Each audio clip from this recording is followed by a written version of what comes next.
Good morning, everybody. I've got my glasses and we're all ready for Wings of Fire for today. So get yourself settled and comfy for chapter 14. Okay, let's go.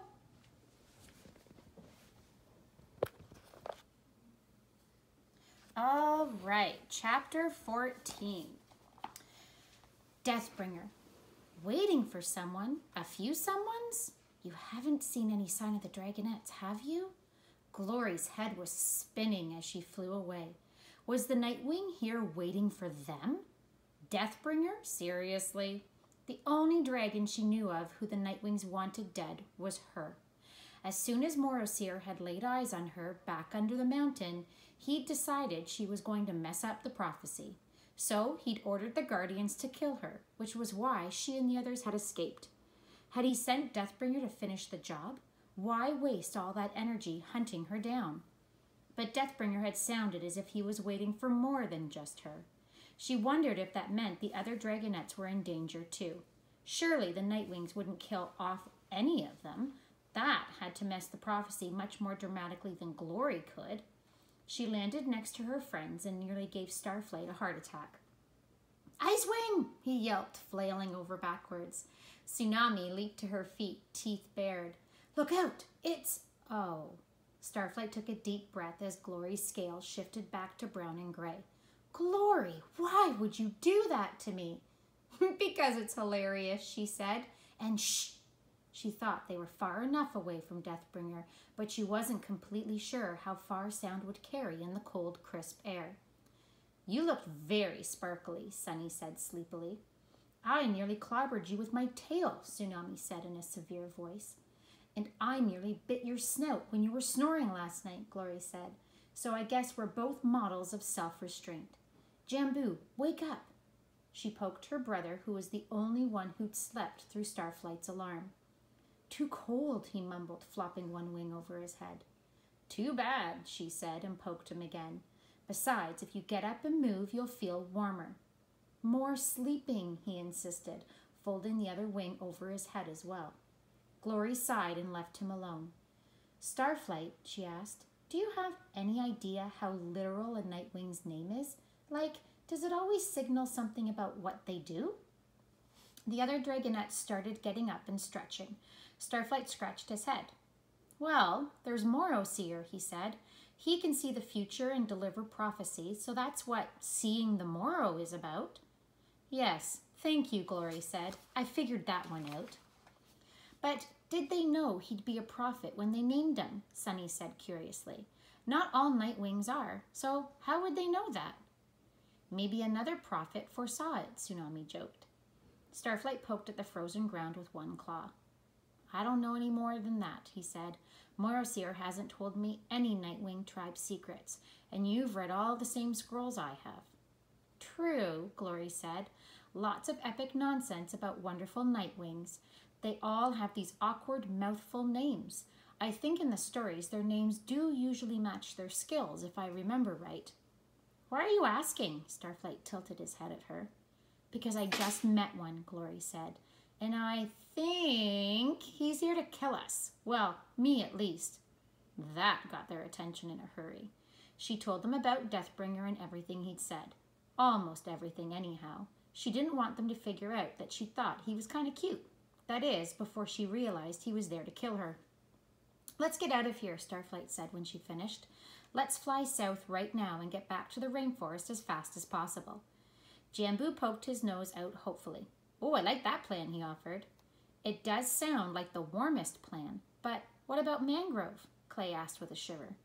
"I saw something else," Glory said. "I think it's where Blaze and her army must be camping out."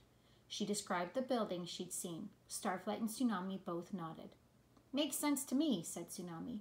"Blaze would need a place of her own. She couldn't survive a day in Glacier's palace." "Right. It's built mostly of ice, so she wouldn't even be able to use her fire there," Starflight mused. "So here's what I'm thinking," Glory said. "I'm sure Mangrove saw this place too. He'll head right for it, probably camouflage himself, and sneak in looking for Orchid.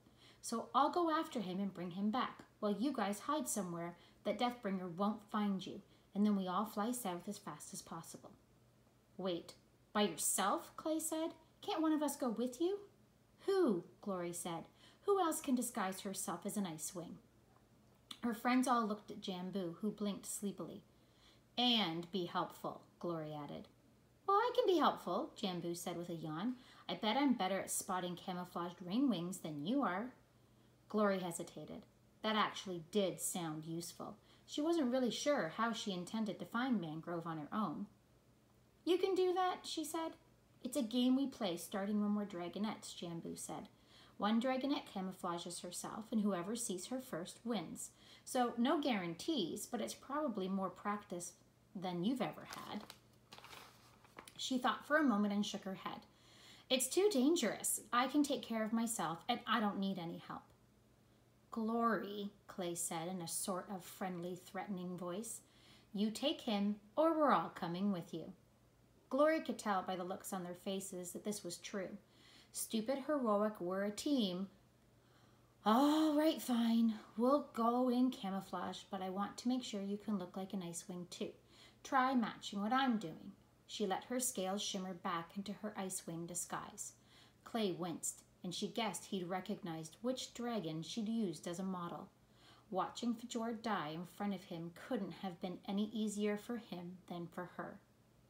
Now, make your scales a bit wider, Glory said to Jambu, so we're not exactly the same. And shift around the fake icicle horns. She stepped back and studied him. I think that'll do. Can you remember if we need to become ice wings? Oh, pardon. Can you remember that if we need to become ice wings? Sure, he said. He held out his wings and looked at them. This is a pretty cool color. I'll have to remember it once we're home. We also need ice wing names. You be Penguin, I'll be Storm. That should be easy to remember. I still think one of us should go with you, Tsunami interjected. Mudwings and Sea Wings are the enemy here, Glory pointed out. And no offense, guys, but it's not like Starflight or Sunny would be much help. No offense, Sunny squeaked. How am I not supposed to be offended by that? She lashed her tail and scowled. We'll get in and out faster if we just keep our scales hidden, Glory said. Don't worry, we'll be back by tonight. What if you find the missing rain wings in there? Clay asked. Glory flicked her tail, letting her scales shift back into the color of the rocks. We'll free them and come storming out in a big invisible herd, all right? Clay and Tsunami nodded reluctantly. Come on, Jambu, Glory said. The rest of you stay hidden. I mean it. She sprang into the air with her brother beside her and let her scales adjust to the sky around them. As they beat their way north, she glanced back once and saw Sunny staring after them, while Tsunami waved her talons bossily. It's still cold, Jambu moaned.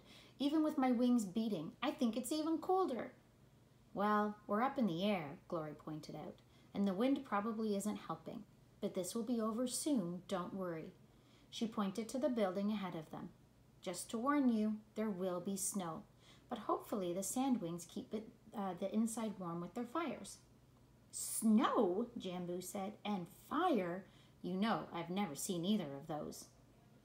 I've never seen snow up close either, Glory admitted. It looks fluffy, said Jambu. It wasn't fluffy. It was wet and piercingly freezing against their talons as they landed outside the walls. Jambu let out a yelp of pain, and Glory nearly tackled him. Who's there? Called a voice from above. They both froze, their scales the color of the white ground below them. A Sandwing head poked out of a window. Did you hear that? He asked. Another Sandwing head wriggled out beside his. No, and I don't see anything. You're imagining things again. When Burns' army shows up to crush us, growled the first dragon. We'll see them coming from miles away, said the second, and they'll be frozen and weak from the cold, and we'll have Icewing back up by that time. Stop interrupting our game. The second guard withdrew into the room. The first glanced around suspiciously, his gaze trailing across the snow where Glory and Jambu crouched. Finally, he huffed out a snort and retreated back inside. Glory flipped her tail into her brother's talons and led the way, slipping around the thick stone walls until she found a dragon-sized door. Locked, of course. She glanced up, but she'd already seen from above that there was no inner courtyard or openings anywhere on the roof, other than the chimneys, which were too small. The windows were all too narrow for a dragon to squeeze through as well. This was a proper fortress. She wondered if it had been built early in the war, when Blaze first came to Queen Glacier for protection and an alliance. This was a pretty generous gift for Glacier to give her ally, a whole fortress right in Icewing territory. Deathbringer's words came back to her. Blaze had promised Glacier all this land if she won the war. Glory thought of the other two Sandwing sisters. She wondered what Byrne had promised the Skywings and Mudwings, and whether Blister had promised the Seawings anything, or if she'd just manipulated Queen Coral into supporting her. "I'm not seeing a way to sneak in here," Glory whispered. "Do you have any ideas?" She felt Jambu shrug. "Sorry," he said. "I've never done anything like this." They tried circling the walls one more time, but there was only the one door. Glory couldn't see any gaps in the fortress's defenses anywhere. Their only choice was to wait for that door to open and hope that they could slip inside. But who knew how long that would take? The sun was finally drifting up the pale blue sky, reflecting off the glittering snow. Glory did not want to stand out here all day. For one thing, Jambu would probably freeze to death. She didn't like the cold either, but he'd never been outside of a tropical environment before. Same goes for Mangrove, she realized. In fact, how would he have gotten inside the fortress? Maybe he wasn't there at all. Maybe he was lying in a snowbank somewhere, slowly disappearing into the ice. Glory shook her head. Mangrove wasn't the type to give up, if she read him right, and neither was she.